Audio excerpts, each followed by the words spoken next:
Hi friends, welcome back to 3 Barrow Farm, and to what was a very sunny day is now a cloudy day. Today I'm planting potatoes.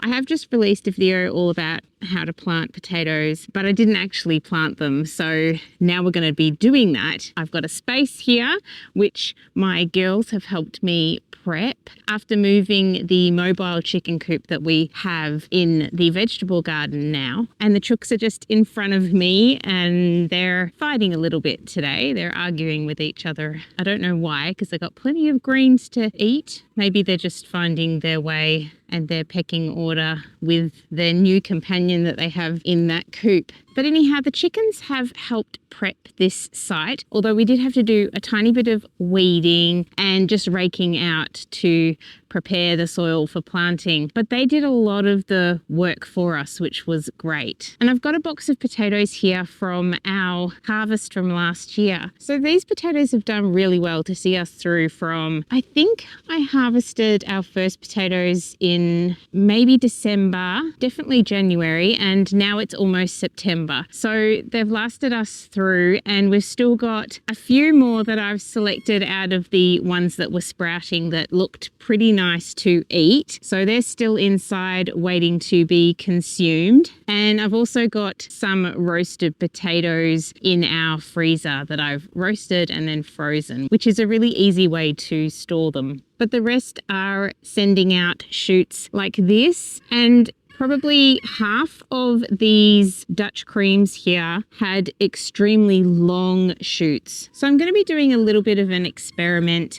with the ones that I have trimmed.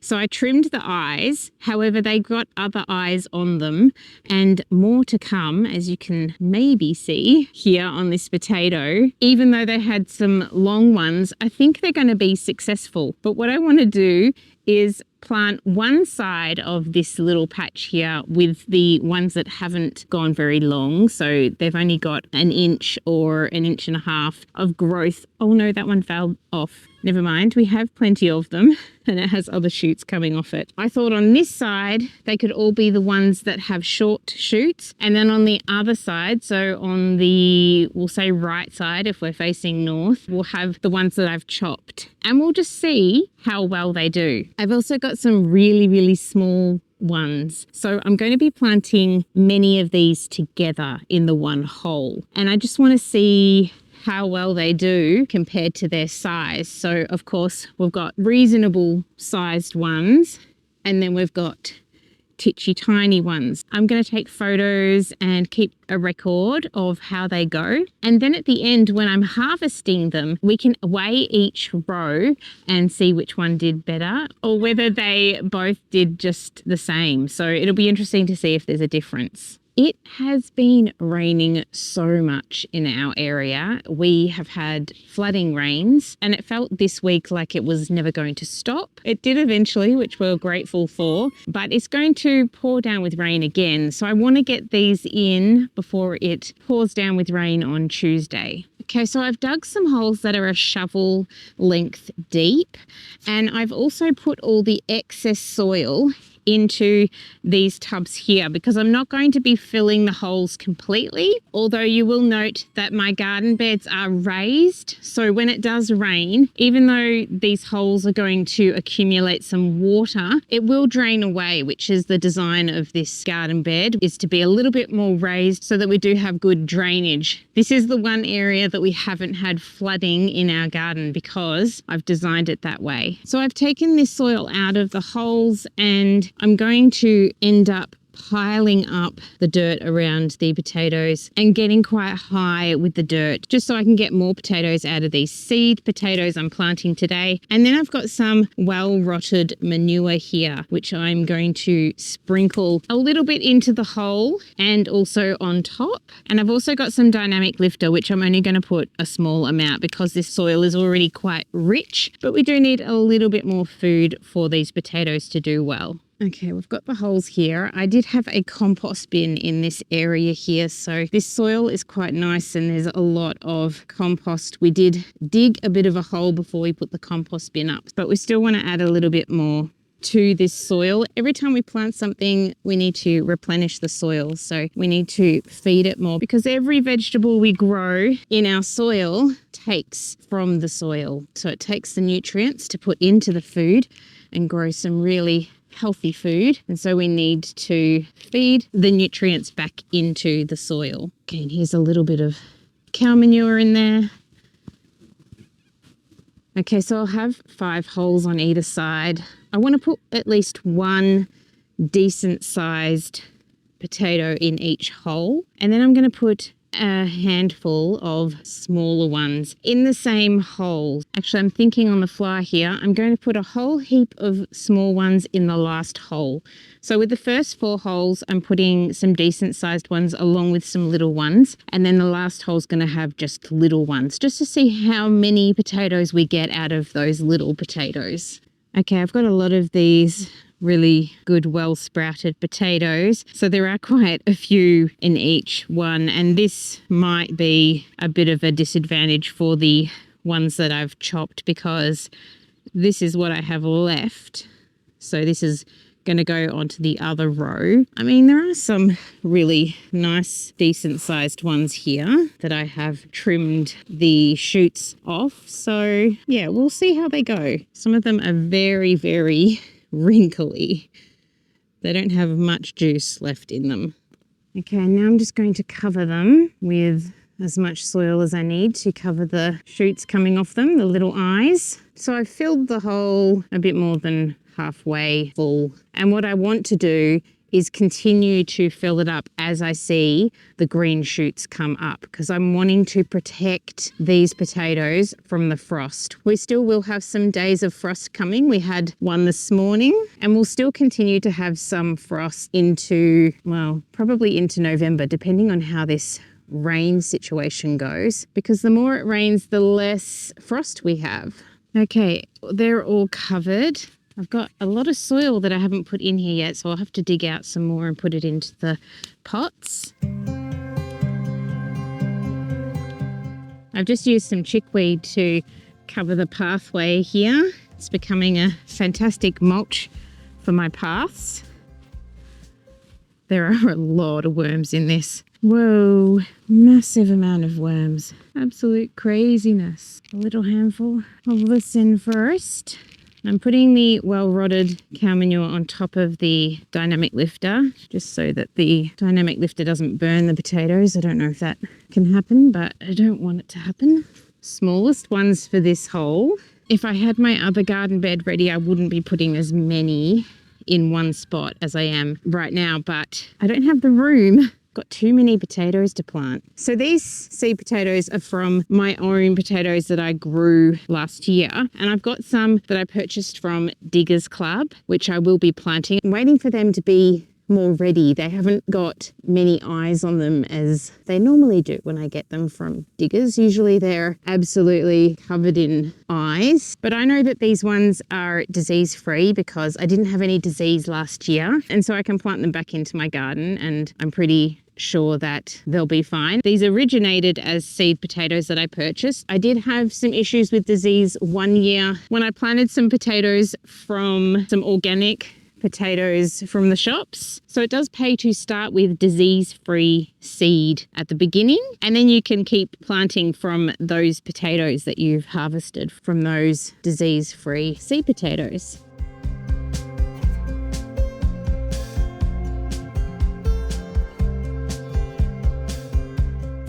Okay, I'm also going to try to sprinkle, because it has hardened up a bit. I've got some, pretty sure this is dolomite or gypsum. Just want to add some more calcium back into the soil.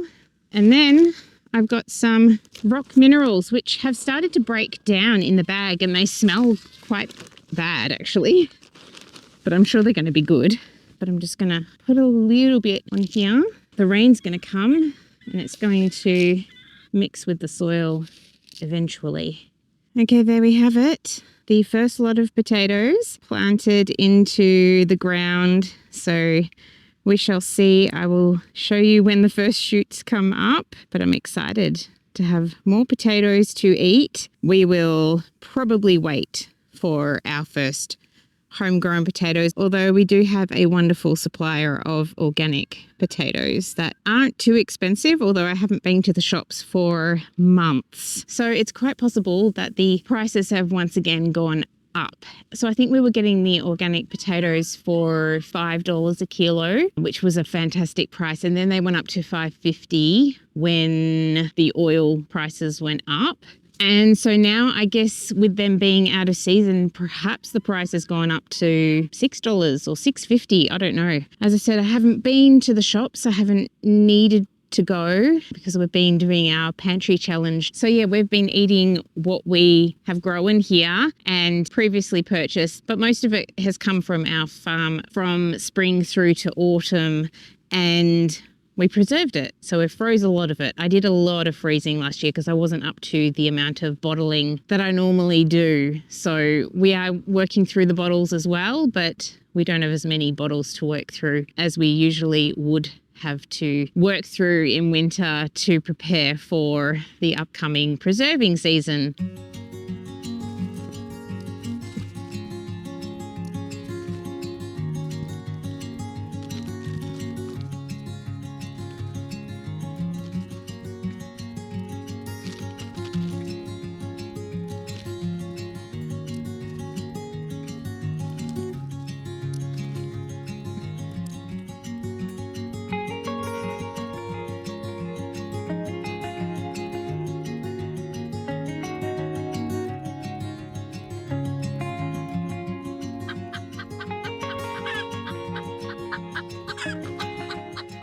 Raven's laid an egg.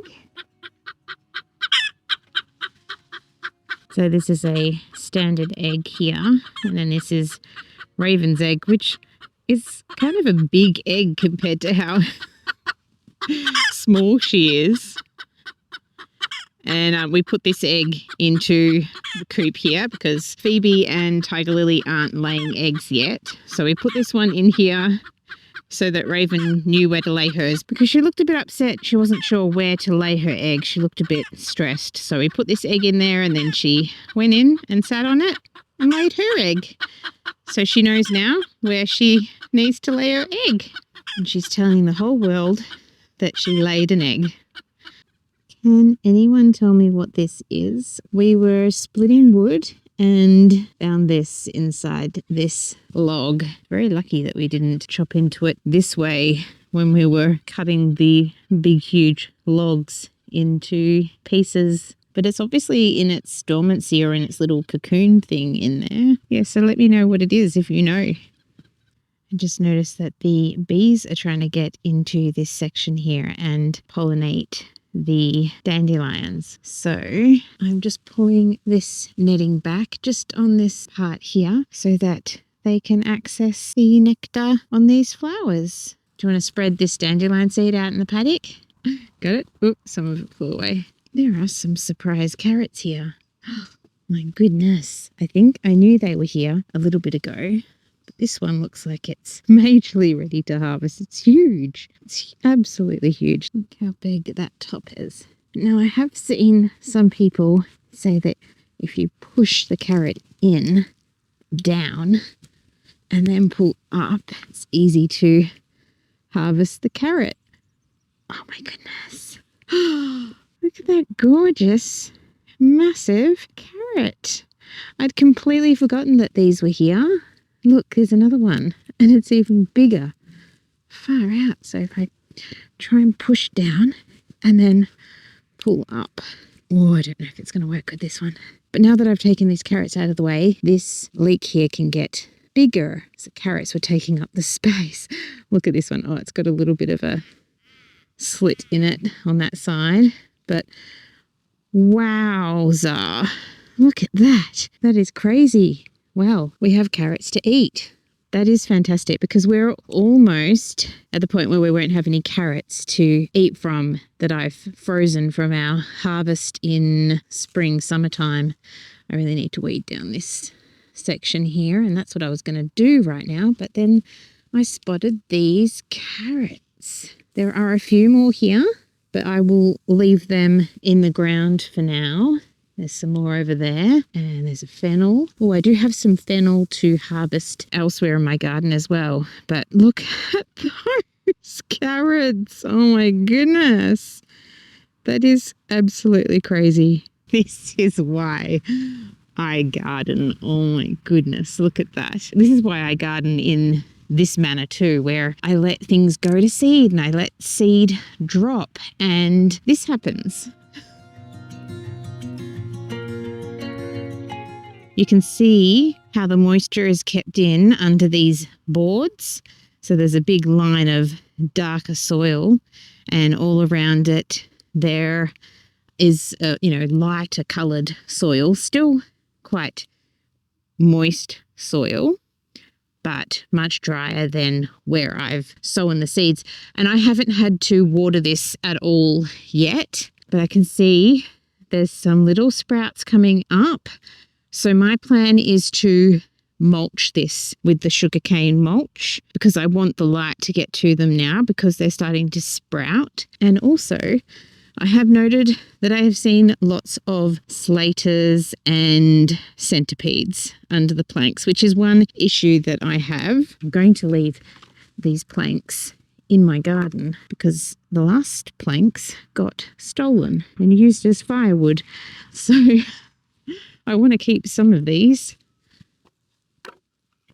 for sowing more carrot seed. And we just have to take a moment to look at these chives that have now come back from their semi-dormancy. They were quite dormant. This one, look at these thick leaves on that one. Far out, man. They are looking like they're coming back to life. And speaking of coming back to life, look at my mint. Look at this gorgeous, gorgeous new growth of mint in my garden. And I keep control of this, but eventually I want to have this in one of my raised beds. So it will be dug out of here. And I'll probably have shoots coming up for a few years after, but I have a big enough space that I can let a big patch of mint go wild. And I have big plans for this mint this year. I could almost start harvesting some for drying. I also potted up some a while back in these little pots here. I'll just give these to anyone who needs some mint in their garden. Like my little flower. My youngest just put this in here before she harvested some leeks for me, which is beautiful.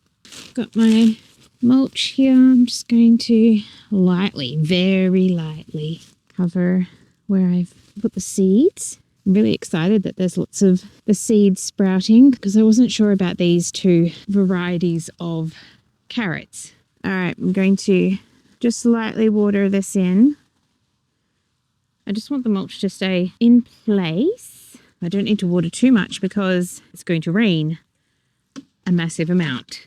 All right, my next job is to weed down here. I've got a lot of the straw seed coming up.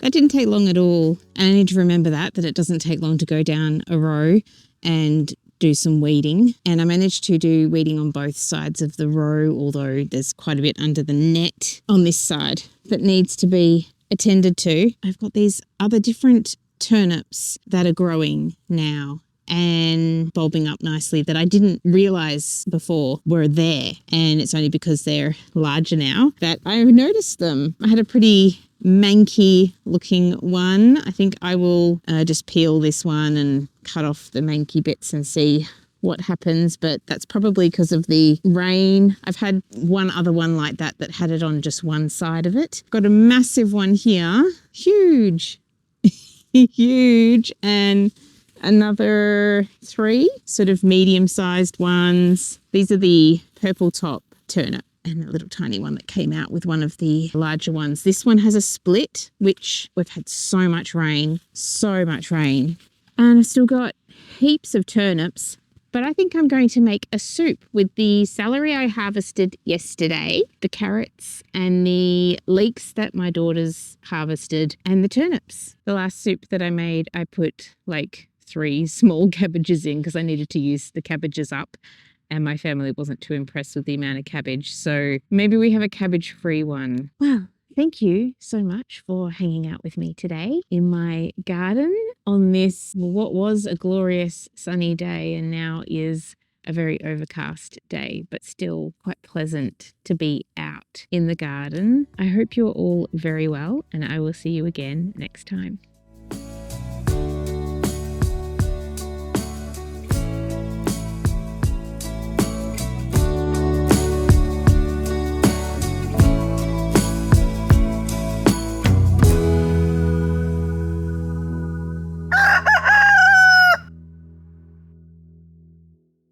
What we had, bug just went in my mouth. Well, I guess it's that season. That'll happen more often.